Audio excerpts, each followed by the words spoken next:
Hey everyone, Joe here with the Idaho Prepper channel. Good to be back with you guys here today. So today's video, we're going to be going over the top 5 things that I think we should all be doing to best prepare for this impending economic collapse.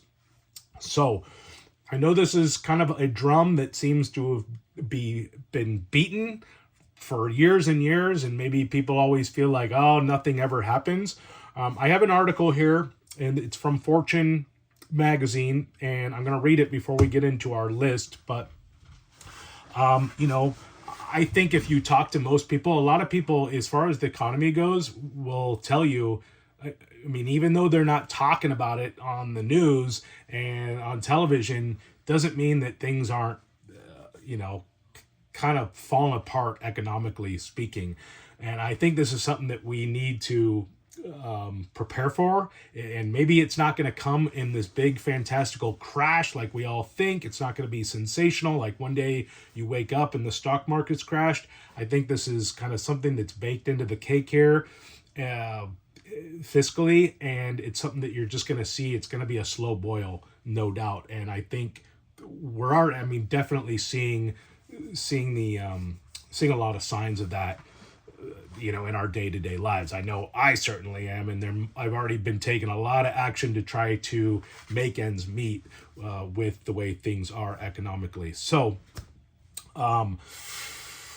it's not doom and gloom. We're just going to be, I'm making these videos from a very serious place. I take this stuff very seriously. It's not, just here to try to get clickbait. I really do take this stuff seriously. I believe 100% that this is a real threat. So I want you guys to know that, ahead of time. So, all right, with that said, let's get into this article. And this is just a summary of the article from Fortune magazine. It's not too long, but let's get into it. So, why America's debt crisis could trigger something much bigger. Right now, the United States national debt is roughly equal to or exceeding the entire size of the U.S. economy, that's insane. And this article was written last week, just so you know. That's not a minor statistic, that's a flashing red warning light. According to fiscal watchdog group cited in Fortune, federal debt is growing faster than the economy itself, and interest payments on that debt are rapidly consuming more of the federal budget. In simple terms, we're borrowing more, paying more to borrow, and falling further behind every year. And here's where it gets serious.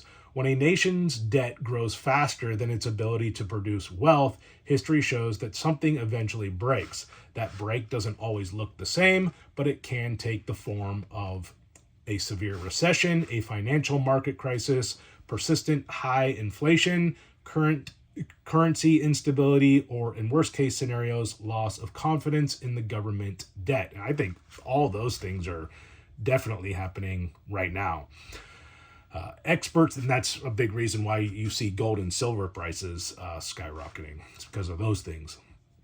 Experts quoted in the report warn that if the current trends continue, some form of fiscal crisis becomes increasingly likely. Not necessarily tomorrow, but increasingly inevitable over time. And here's why that matters to you. As interest payments explode, the government has fewer options. It can raise taxes, cut services, print money, or borrow even more money. Each of those choices puts pressure on everyday Americans through inflation, job instability, higher living costs, and reduced public support systems. This isn't about fear, it's about math. If the system continues accumulating debt at this pace and economic growth doesn't outpace it, the margin of error shrinks. And when margins shrink, shocks hit harder.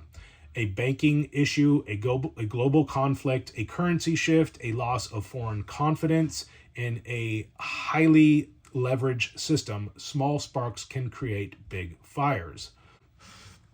So that is the article. So we'll get right into it. Number one, put together, and this isn't in no order of priority. I just kind of threw these things out.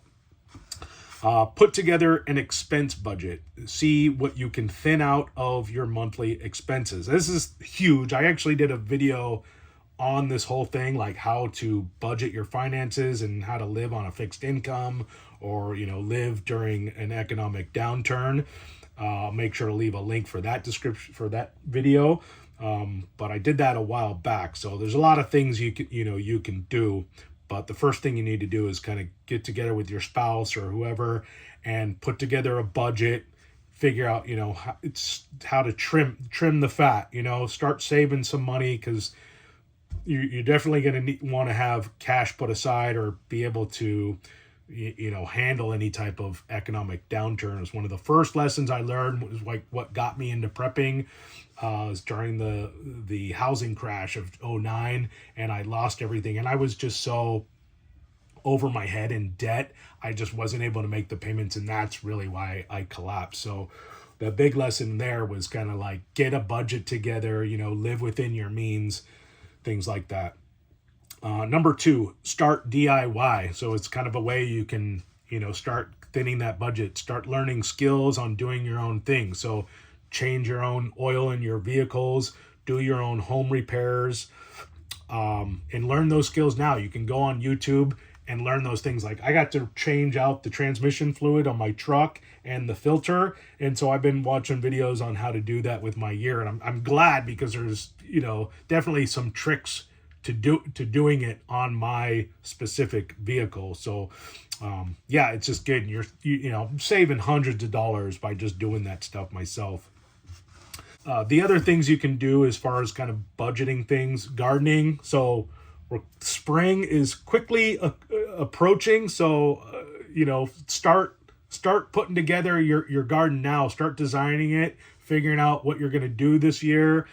Figure out how to change. I got so many things to do as far as gardening this year. I'm going to make so many changes. I actually had a really good tip from a subscriber, commented on my last video about gardening, and it was good advice. He told me, he's like, stay away from those survival seeds, because they aren't a lot of the seeds in those kits are not really, they're not selective to your environment, and it's much better just go to a local store and get the seeds there, because those seeds are going to more than likely be seeds that are specific to my climate and all that. So that was a great tip that I got from that commenter. But the other thing you can do besides gardening, and saving money on produce and going to the store, you start getting into fishing and hunting. It's another thing I'm going to do. It's got me really motivated to get my boat fixed up this spring, so that I can get it out on the lake, because I found some really good spots where we have salmon in our lake. And right when I knew that we had what was it, like Chinook, I want to say, or the kokanee salmon. I knew they were in there, but I didn't know we had silver salmon and a lot of salmon in there. So I'm going to be focusing on that this year, because I got to start eating more fish. I'm changing my diet. I'm changing my health, my whole health regimen. I've been exercising every day. I'm going to the gym. So I've dropped about 20 pounds, and I've just been working out, trying to get healthy. And a big part of that has been changing up my diet and just eating more fish. But fish is so expensive. I'm like, okay, I can't, they want $40 for 3 pounds of frozen salmon. It's just, it's insane. So I'm like, I need to get out and start catching these fish myself, or I'm going to go bankrupt. The other thing you can do, hang your clothes on your clothesline. As this is just a way to cut down on energy cost, running your dryer all the time during the summer. Get a clothesline, start drying your clothes out on a clothesline. But again, this goes back to that video I did on, living on limited income, or living during an economic downturn. So a lot of different ways you can save on energy costs. But number 2 is DIY. Start getting into more DIY, learning skills, doing things yourself. Number 3, start scrapping and repurposing. This is something I've been doing this week. I bought an old camper on Facebook Marketplace, and I basically stripped it of parts. I got all the parts listed on Facebook Marketplace. I'm selling all those parts to pay for to basically fix the trailer up.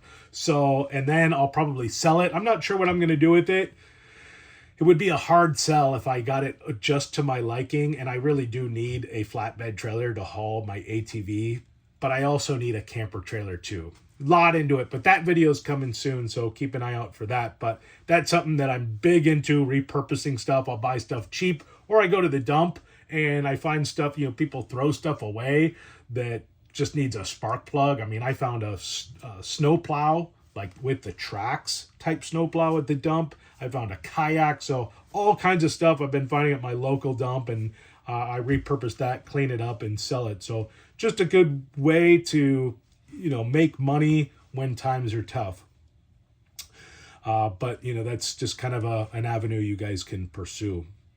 But expanding on that, if you're going to go that route, then start, get an eBay account now so that you can learn how to list stuff, how to sell stuff, and all that, because there's a lot to know about listing stuff on eBay, and how to ship, how to do shipping, get yourself a label printer, things like that. It's kind of a learning curve. And, it took me at least a year or two to really get good at all that stuff.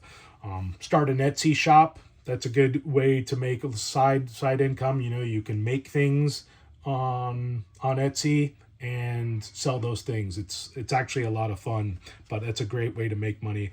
The other best way to make money, and this is big, especially in North Idaho where we are, Facebook Marketplace. Start a Facebook Marketplace account right away if you don't have one, and start building up that reputation. And you need a trustable profile so people see you and they see, okay, this guy's been selling stuff for a long time, he's got a 5-star rating, so we can trust him. But you want to do that, start building up that trustability profile on these selling platforms. So definitely a good thing to do. So I think that's pretty much it for step 3. Get into scrapping and repurposing. 4, start stocking up on bartering items.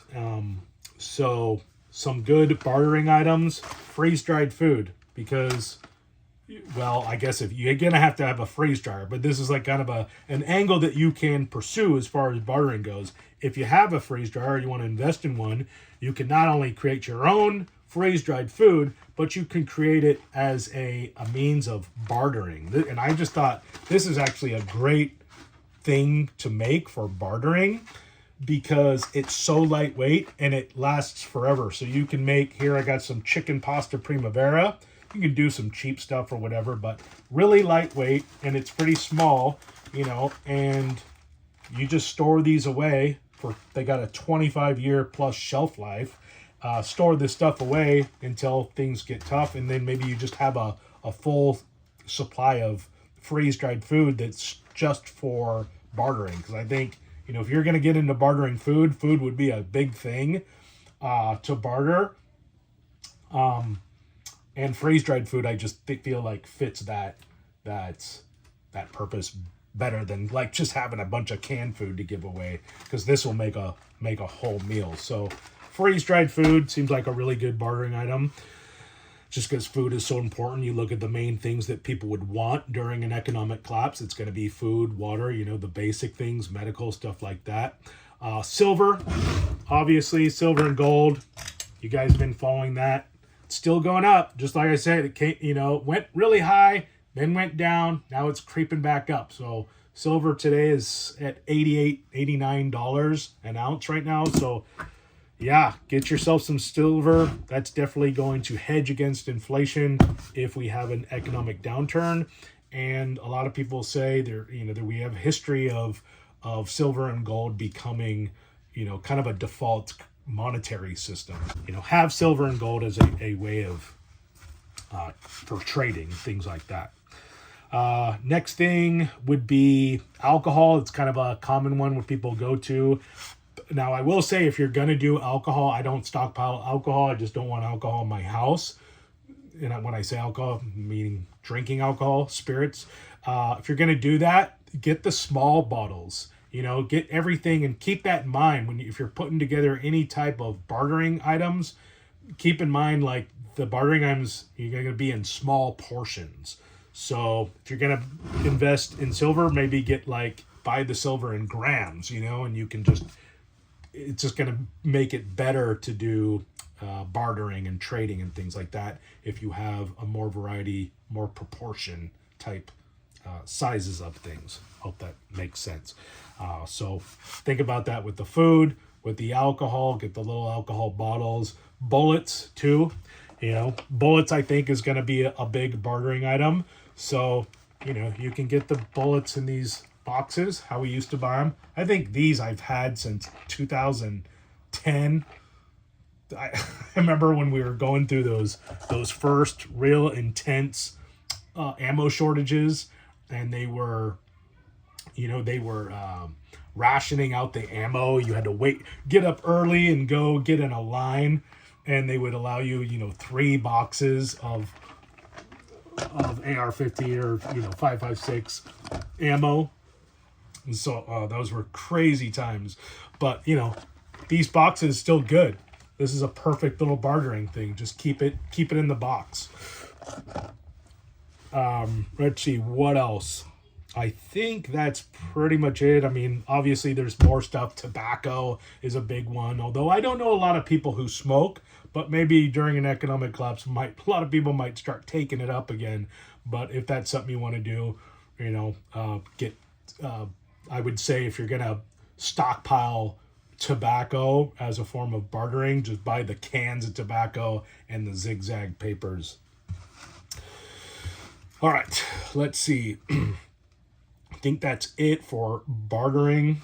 Number 5, like I said, this isn't any type of order, like of terms of priority or anything. But number 5, make a checklist and inventory. And this ties back to the video I just did, and this, how important it is to make lists. But do a checklist, do an inventory, maybe do it right after you do your budget. And then once you figured out your budget and your expenses, make a checklist and inventory and figure out what your vulnerabilities are. That's a big one. Just kind of, look around, see where your weak points are, whether that's, transportation. I know that's a big one for me, and it's something that a lot of people don't think about, but if gas prices go through the roof, and which is a very high plausibility, probable thing, especially if we get involved in this conflict in Iran, which it more than likely, that's kind of an inevitable one. But if you look at the consequences to that conflict, especially if it starts getting really serious,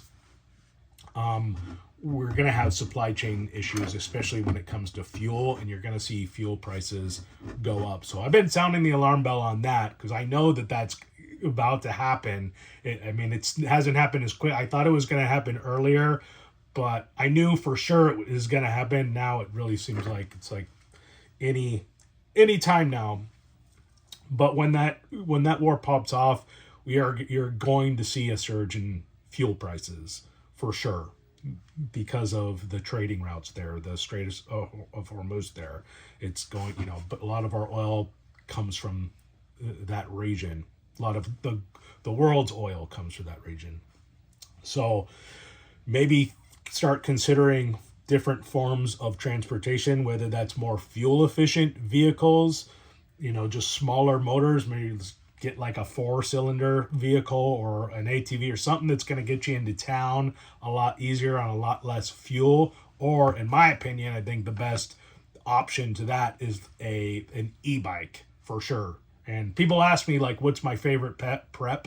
And not like my most important one, obviously, but my favorite one, the one that I love the most, it is my e-bike for sure. I love the fact that I have this viable form of transportation that I can, that's not reliant on anything. I can charge it with my solar generator.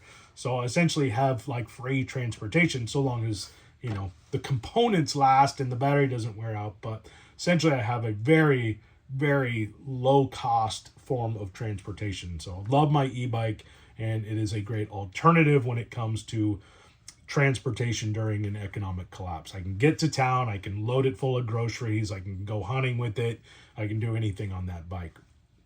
So that is one thing. But yeah, you know, make that inventory, figure out what you need to top off, like your preps, figure out what your weak points are, and start putting together a strategy on how you're going to, you know, fill in those gaps.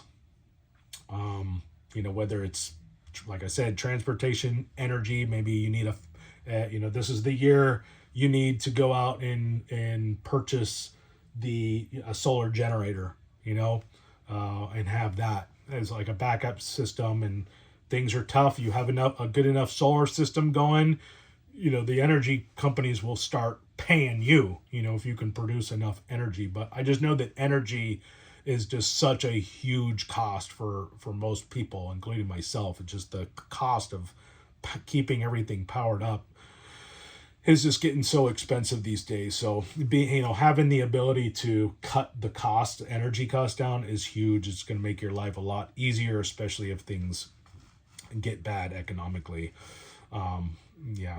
So the other thing I would say, you know, shelter, that's a big thing. Maybe this is the year you go out, find a new bug out location, or you just strengthen up your, you know, your home, where you live now. That's where you're going to be bugging in. Maybe you need to beef up your home security, whether that's in the form of firearm defense or cameras or lights. I know I could definitely use a couple more motion sensor lights on my property, but maybe this is the year to do it. Yeah, and the last thing I'd say, as far as, you know, things, kind of ideas or thoughts on what you could do in your preps, physical health. That's what I'm doing this year. That's what I'm committed to, is just getting in better shape, improving my health, improving my diet, and all that. So that's going to do it for me today, you guys. I don't think I really showed much stuff, so there's probably, you know, if you're interested in anything that you saw in today's video, whatever, I'll leave links in the description for it. But again, if you guys like these kind of off-the-cuff type videos, I'll do more, because they are easy to do. They're just not pretty, and I'm sitting here stuttering, and I don't know. I'm thinking this video seems horrible. Honestly, I'm going to push end and be like, that was an awful video. But let me know in the comment section. But that's going to do it for me today, you guys. If you haven't done so already, please make sure to hit that thumbs up button and even hype the video if you can do that. Subscribe to the channel. And if you want to see more videos like this in the future, go ahead and hit that notification bell. So with that said, until the next time, stay prepared.